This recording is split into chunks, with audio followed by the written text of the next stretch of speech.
Moyo wako iwe tiende tese merio Sakadati bata ruoko waku tiende tese merio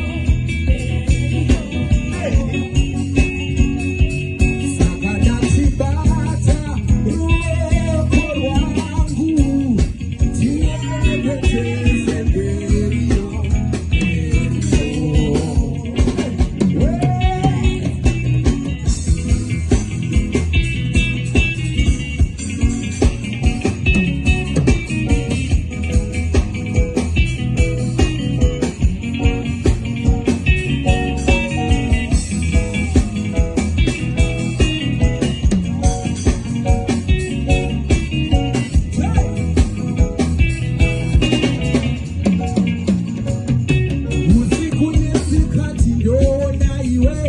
Undangariro zangu ndofunga iwe ndipemukana ndifare newe nini ndakapitwa newe usiku nesikati undangariro zangu ndipemukana ndifare newe